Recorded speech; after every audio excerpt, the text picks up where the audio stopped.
할렐루야. 오늘은 절기상 입춘입니다.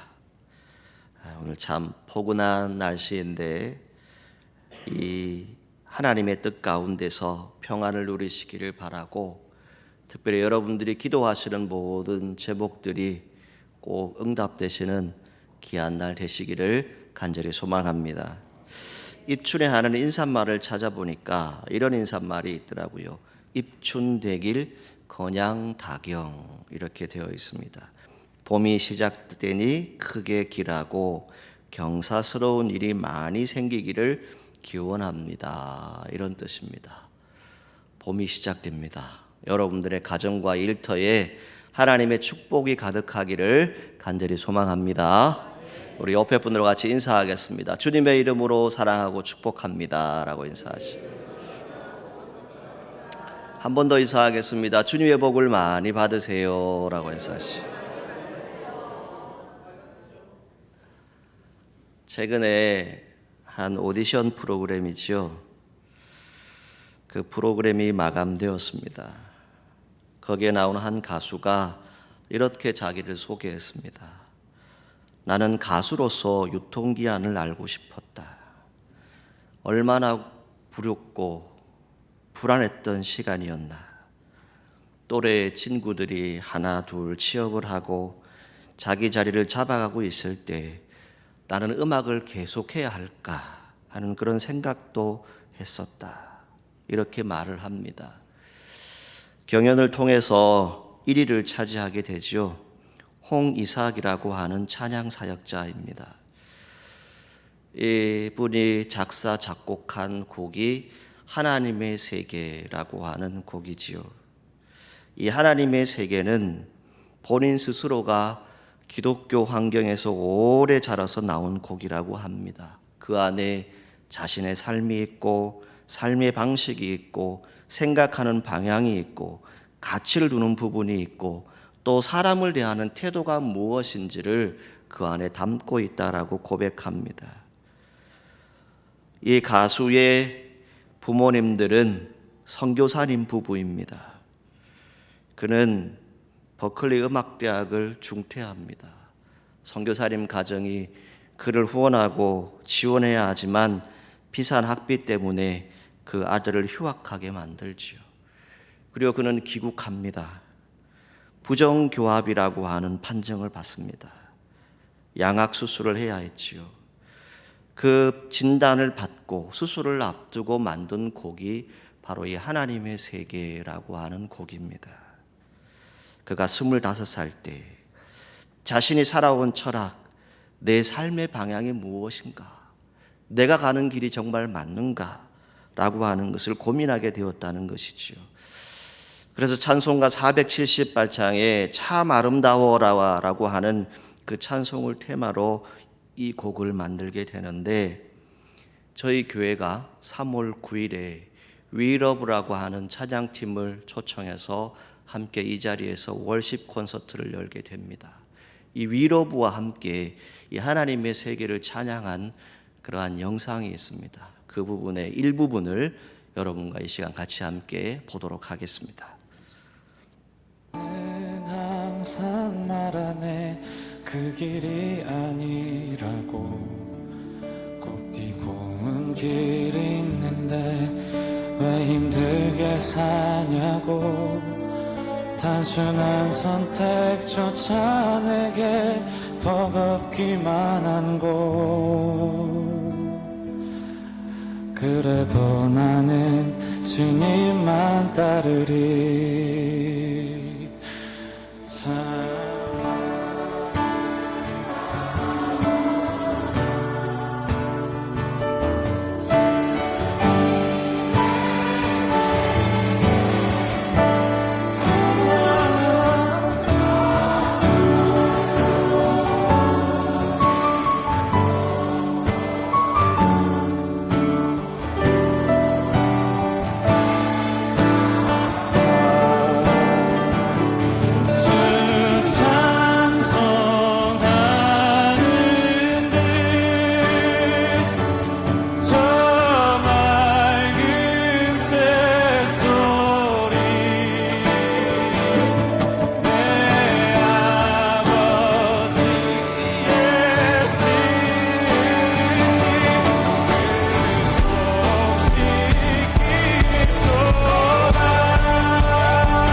감사합니다.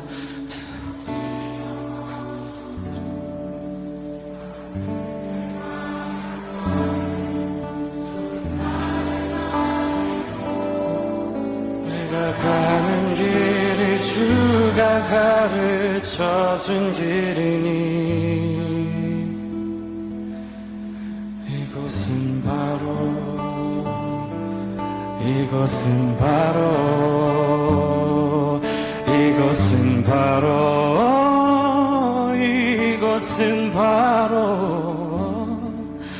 이곳은 바로 주님의 세계라. 아멘. 여러분들이 가는 길이 주님이 허락하신 길입니다. 그 주님의 세계를 잘 걸어가시고 그 은혜를 마음껏 누리시기를 바랍니다. 자, 가사를 한번 보여주시죠. 세상은 항상 말하네 그 길이 아니라고, 곱디 고운 길이 있는데 왜 힘들게 사냐고, 단수는 선택조차 내게 버겁기만 한 곳, 그래도 나는 주님을 따르리. 나는 계속 걸어갑니다. 수없이 넘어져도.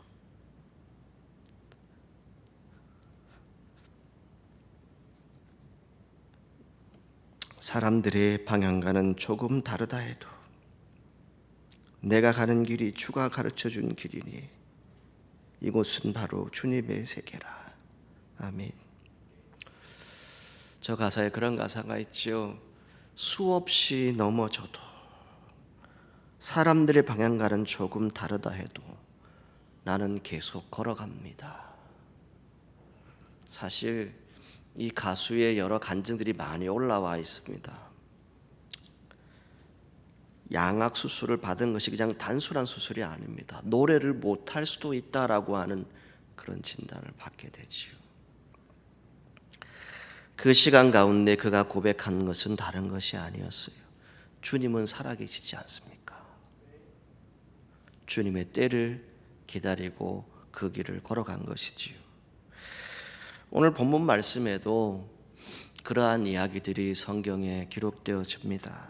이스라엘 백성들, 그들을 향한 하나님의 구원의 약속의 말씀이지요.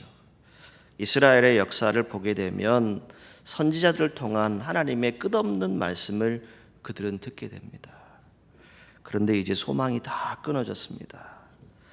이스라엘은 크게 낙담하고 두려워하고 있습니다. 나라는 망했습니다. 예루살렘은 불탔고 하나님의 말씀을 불순종해서 죄를 범했고 하나님의 진노를 받아서 바벨론의 포로로 끌려와서 눈물로 살아가는 이스라엘 백성들입니다. 이들에게 있어서 큰 불행은 이들의 조상으로부터 이들에 이르기까지 언제나 그들과 함께 하시겠다고 약속하신 그 여호와 하나님으로부터 버림받았다라고 하는 것이 가장 큰 아픔이었습니다. 그런데 이들에게 가장 복된 소식이 무엇입니까? 이때에 하나님의 말씀이 하나님의 사람 이사야를 통해서 이들에게 전달되어지는데 그것이 오늘 본문 1절의 말씀이지요. 야곱아, 너를 창조하신 여호와께서 지금 말씀하신다. 이스라엘아, 너를 지으신 이가 지금 말씀하신다. 너는 두려워하지 말라. 내가 너를 구속하였고 내가 너를 지명하여 불렀다. 너는 내 것이다. 아멘. 이 하나님의 말씀이 저와 여러분들의 믿음의 자리에 들려오기를 간절히 소망합니다. 이스라엘은 세상에 사는 동안에 많은 위기를 통과했습니다. 이 세상에서 가장 유익하고도 무서운 것이 이 물과 불이라고 하더라고요. 그런데 하나님께서 그 백성들을 물과 불 가운데 다닐지라도 그들과 함께 하시겠다라고 약속하시는 구원의 말씀이 여기에 기록되어져 있습니다. 가장 먼저 그 이유는 무엇입니까? 너는 내 것이라는 거예요. 너는 나의 소유된 백성이라는 것입니다. 오늘 저와 여러분들이 우리의 모든 삶이 하나님의 것임을 믿고 고백할 수 있는 귀한 삶들이 되시기를 간절히 소망합니다. 아무리 능력이 있고 인격이 좋은 아버지가 있어도요, 그 아버지가 내 아버지가 안 되면 아무 소용이 없어요. 그분의 인격, 그분의 능력 아무리 좋다 해도 그분은 다른 사람의 아버지예요. 내 아버지가 될 수 없어요. 나와 상관이 없다는 것이지요. 하나님도 마찬가지 아니겠습니까? 전능하신 하나님이 저와 여러분들의 아버지가 되십니다. 말씀으로 천지를 창조하셨고 그분을 찾는 사람들을 도와주시고 은혜와 복을 내려주시겠다라고 말씀하지요. 그런데 그것은 나의 하나님이 될 때만 의미가 있는 것입니다.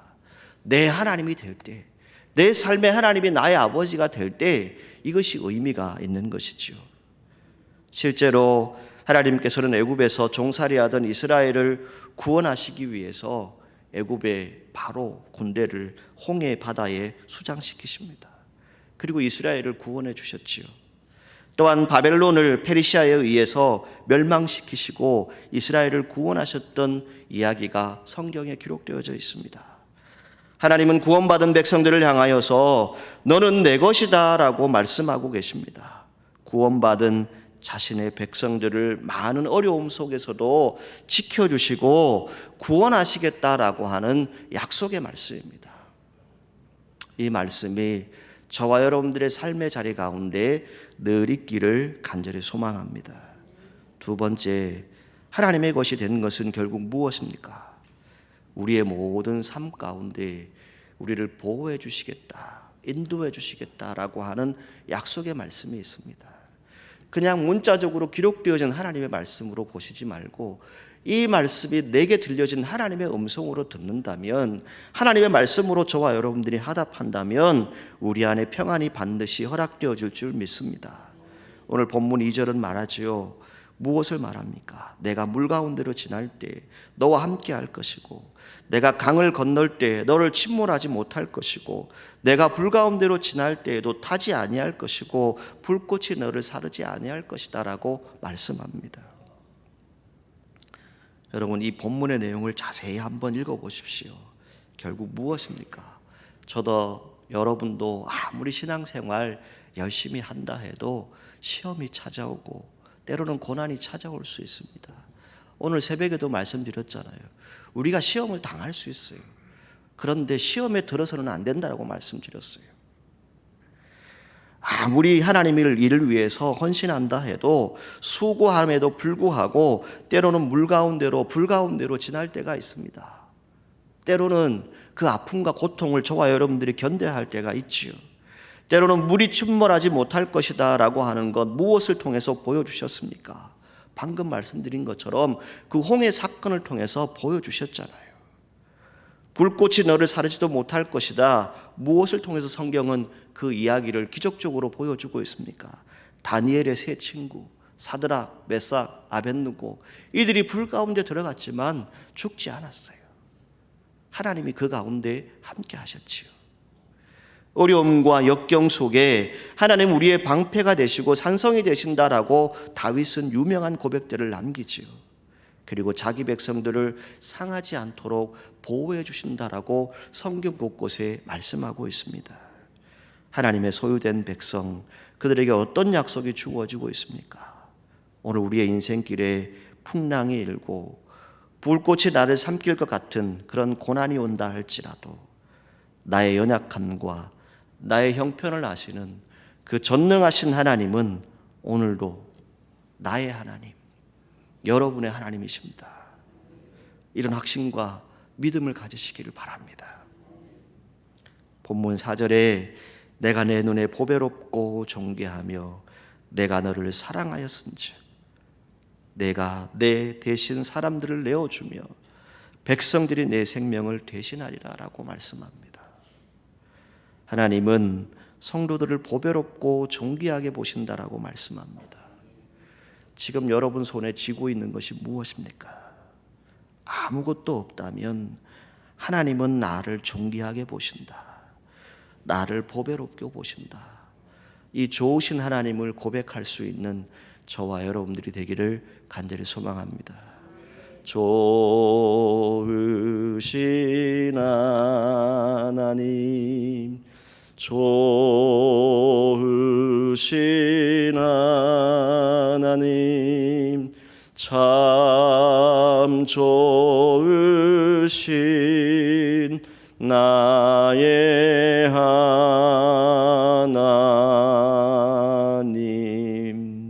아멘.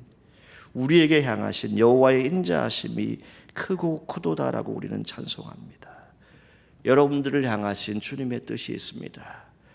주님의 구원의 약속이 있습니다. 그 말씀을 믿고 승리하시기를 축복합니다. 1절과 7절 말씀에 하나님께서 하나님의 백성을 창조하셨다, 지으셨다라고 말씀하고 있습니다. 사람들이 판단하고 평가할 때는 그 사람의 외모를 가지고 판단할 수 있습니다. 잘생겼다, 못생겼다, 유능하다, 무능하다 등등의 평가를 할 수 있습니다. 판단을 할 수 있지요. 그런데 여러분, 부모가 되어 보셨다면 어떻습니까? 내 자녀를 볼 때에 세상이 그 어떤 것보다도 가장 귀하고 소중합니다. 여러분, 그렇지 않습니까? 내 자녀가 못나도, 내 자녀가 부족해도, 내 자식이기 때문에, 내 아이이기 때문에 세상의 그 어느 아이보다 가장 귀하고 예쁩니다. 다 내 자녀가 그렇게 예쁘게 보이는 것은 어떤 객관적인 평가하고는 전혀 관계가 없지요. 하나님은 어떤 분이십니까?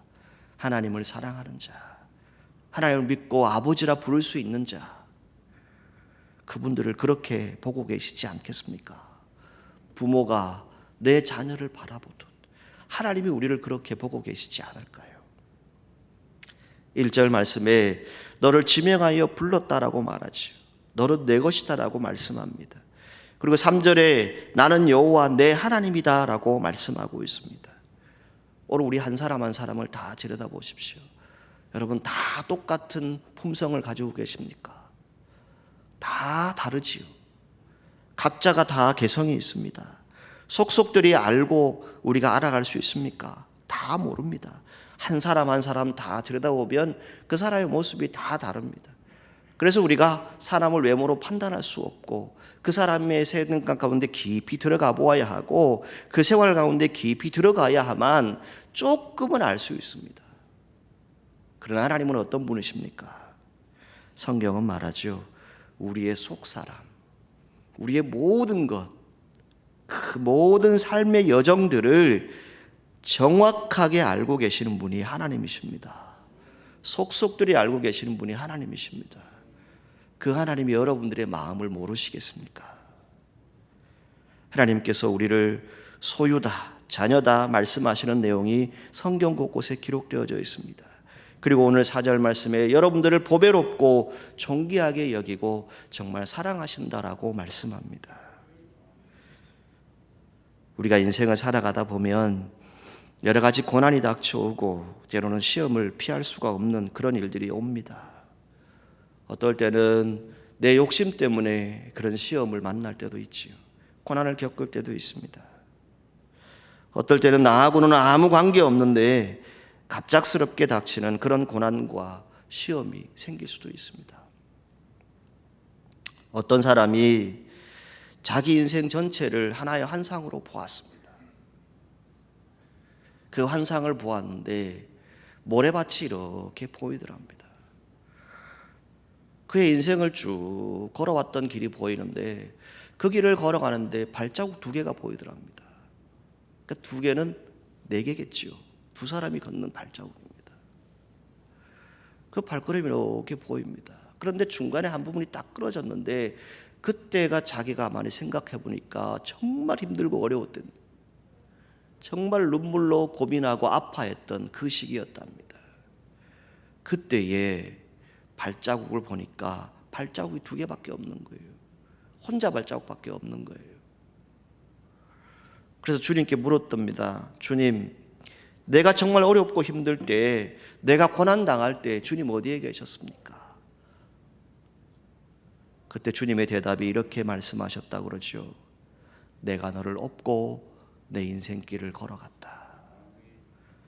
우리가 많이 들었던 예화입니다. 무엇을 얘기합니까?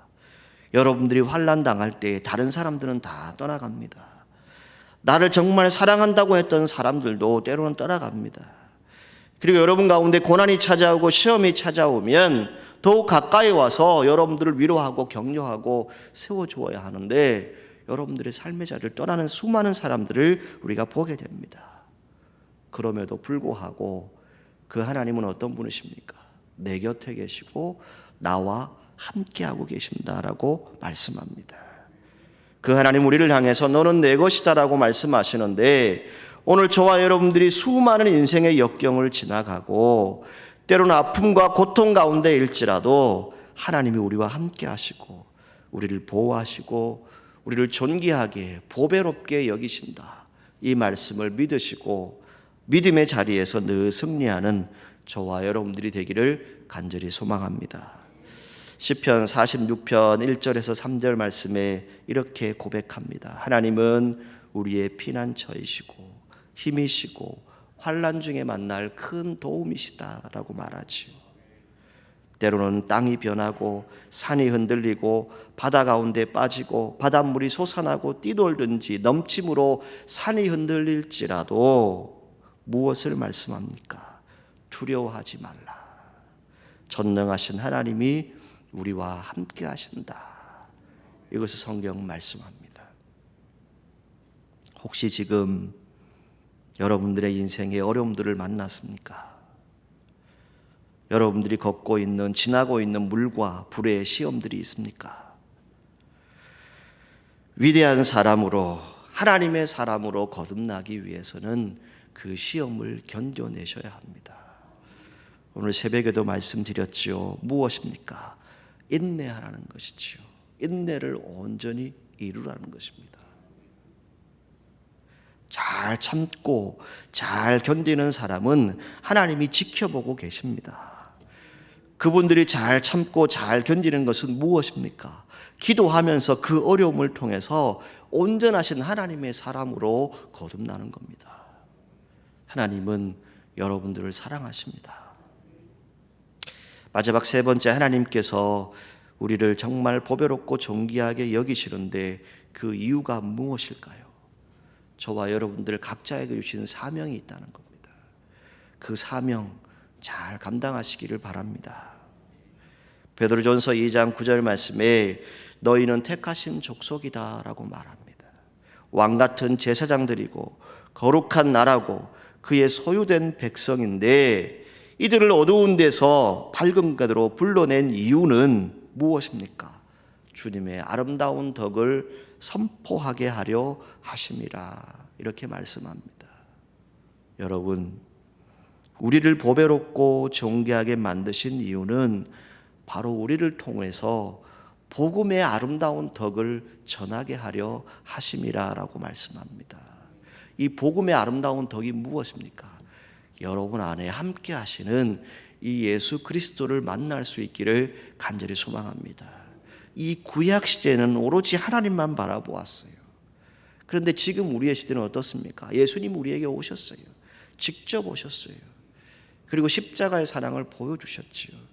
그리고 내가 세상 끝날까지 너희와 항상 함께 할 것이다라고 분명히 약속하셨습니다.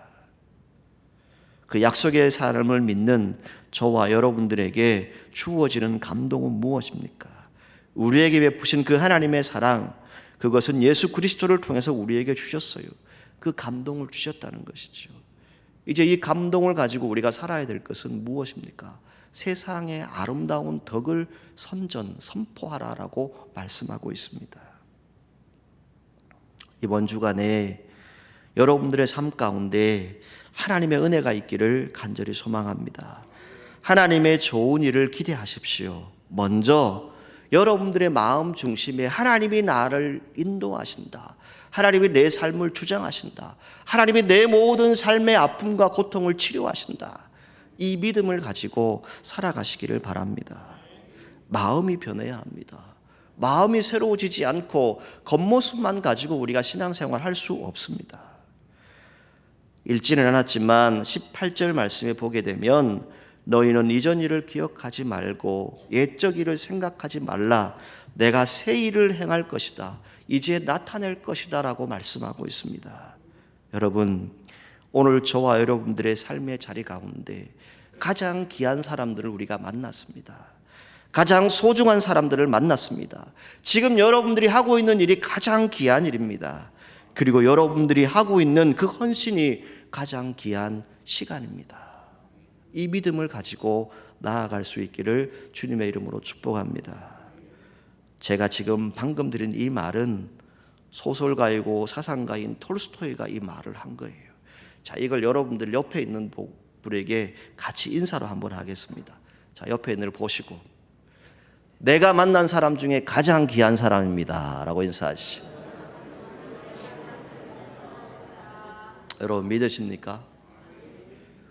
우리가 먼저 가장 소중하게 귀하게 여기면 세상이 우리를 보았을 때 서로 저렇게 귀하게 여기는데 어떻게 그 안에 빛이 없겠습니까? 갈라디아서 6장 8절에서 9절에 이렇게 말하죠. 사람이 무엇으로 심든지 그대로 거두게 될 것인데 마음에 좋은 생각을 많이 하라고 말합니다. 그럴 때에 육체를 위하여 심느냐 성령을 위하여 심느냐에 따라서 그 거두는 것이 달라질 것이다 라고 말씀합니다. 오늘 본문 7절에 무엇을 얘기합니까? 내 이름으로 불러내는 자, 그리고 내 영광을 위하여 창조한 자를 오게 하라 라고 말씀합니다. 고린도전서 10장 31절에 그런즉 너희가 먹든지 마시든지 무엇을 하든지 다 하나님의 영광을 위하여 하라 라고 말씀합니다. 요한복음 15장 8절에 여러분들이 과실을 많이 맺는데 아버지께서 영광을 받으실 것이고 너희가 내 제자가 될 것이다 라고 말씀하고 있습니다. 여러분 그리스도인 담은 그런 삶을 살아가시기를 바랍니다. 여러분들의 삶을 통해서 세상의 사람들, 우리 믿는 사람들도 같이 저분을 보니 참 부럽다, 참 감동이다, 이 말을 우리가 듣기를 간절히 소망합니다. 여러분 한 사람 한 사람 만났을 때 정말 진한 감동이 있고 부러움을 줄 수 있다면 그것만큼 귀한 것이 어디에 있겠습니까? 서두에 여러분과 나누었던 홍이삭, 요즘은 이 모든 프로그램에 나오는 가수들을 보게 되면 어떠합니까? 다 자기의 이야기가 있어요. 삶의 이야기가 있습니다. 그거 우리가 신앙적으로 얘기하면 무엇입니까? 간증이 있는 거예요. 나의 이야기, 내가 만난 하나님, 나를 인도하시는 하나님, 두려워하지 말고 내가 너를 구속하였고 내가 너를 지명하여 불렀고 너는 내 것이다 라고 말씀하시는 그 음성을 들을 수 있는 저와 여러분들이 되기를 간절히 소망합니다. 시편 27편 1절 하반절에 여호와는 내 생명의 능력이시니 내가 누구를 무서워하리요 라고 말합니다. 여러분 전능하신 하나님께서 나와 함께 하십니다. 여러분과 함께 하십니다. 내게 주어진 형통의 삶이 되기를 간절히 소망합니다. 오늘 사랑하는 성도들이 강력한 믿음으로 여러분들의 삶 가운데 이 구원의 약속을 받아들이시고 놀라운 치유와 기적을 체험하시기를 주님의 이름으로 축복합니다. 시편 32편 8절 말씀입니다. 내가 내 갈 길을 가르쳐 보이고 너를 주목하여 훈계하리로다. 아멘. 축복의 말씀입니다. 일평생 사는 동안 여러분과 함께 하시는 그 주님을 만나십시오. 그리고 우리 스스로가 먼저 자긍심을 가지십시오. 교회에 대해서, 우리 공동체에 대해서 사랑하십시오. 먼저 화목하십시오. 그리고 이 안에서 먼저 예수님 자랑하십시오. 그리고 우리가 하나 되었을 때 정말 우리 교회를 자랑할 수 있는 우리 공동체, 하나님의 구원의 은혜가 가득한 이 약속의 말씀이 주어진 그런 우리 사천읍 교회가 되기를 주님의 이름으로 축복합니다. 기도하겠습니다. 거룩하신 하나님, 하나님이 우리와 함께 하신다고 말씀합니다. 너는 두려워 말고 내가 너를 구속하였고 내가 너를 지명하여 불렀고 너는 내 것이다 라고 말씀합니다. 우리의 모든 인생의 여정을 통해서 오직 하나님께 영광 돌리기를 원합니다. 우리의 영으로 주님을 만나게 하여 주시고 우리 공동체가 더욱 예수 그리스도의 사랑을 전하며 자랑하며 또한 무엇보다 하나님의 살아계심을 나타낼 수 있는 우리 귀한 사천읍 교회가 될 수 있도록 축복하여 주옵소서. 예수님의 이름으로 기도하옵나이다. 아멘.